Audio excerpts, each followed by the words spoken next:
Hello, and welcome to the Maryland Courts video series on child custody. This four-part series discusses the process used to decide how a child's time will be divided between parents in custody cases and how major decisions about the child will be made. This video discusses contested custody trials. You'll learn when a trial is necessary and when the court may need professional input. We'll explain the different parts of a trial and how a court's decision may be handed down. Finally, you'll learn about your options if you disagree with the court's decision. This series talks about child custody only. Child custody in divorce cases can be more complex.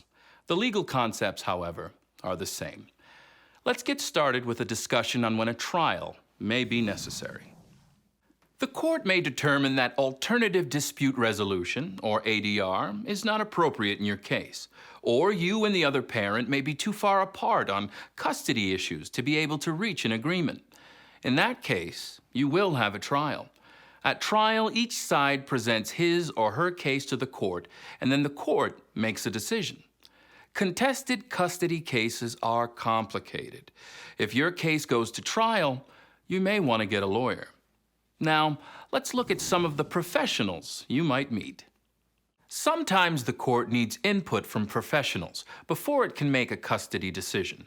For instance, the court may order a custody evaluation or a home study.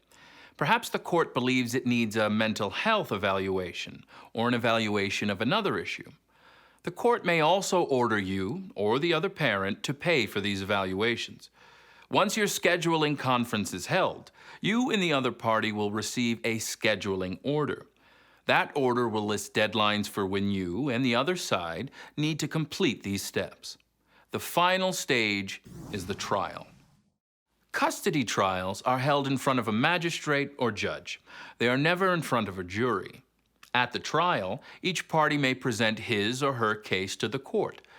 At the beginning of a trial, each side may give an opening statement. Then, both parents may take turns to submit evidence and have witnesses testify. Each side may also ask questions or cross-examine the other side and any witnesses.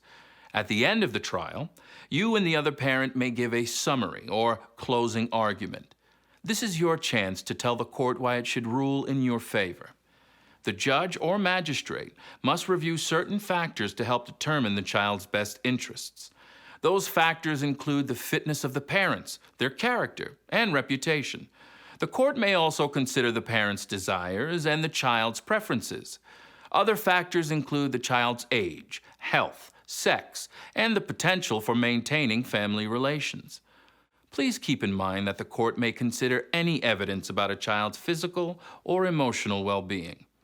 At the end of the trial, the court may reach a decision and announce it in the courtroom, but that's not always the case.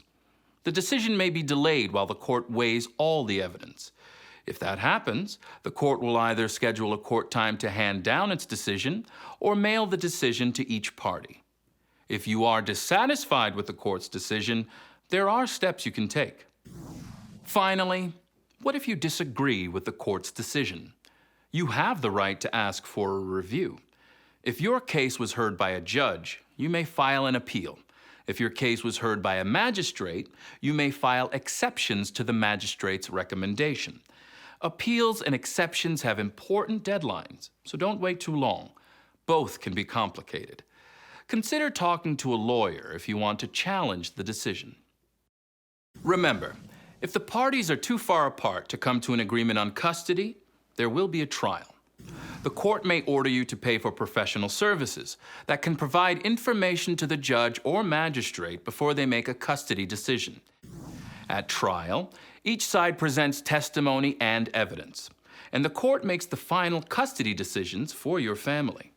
Finally, if you disagree with the court's decision, you have the right to ask for a review. Thanks for watching. On behalf of the Maryland courts, we hope this information about child custody trials has been helpful.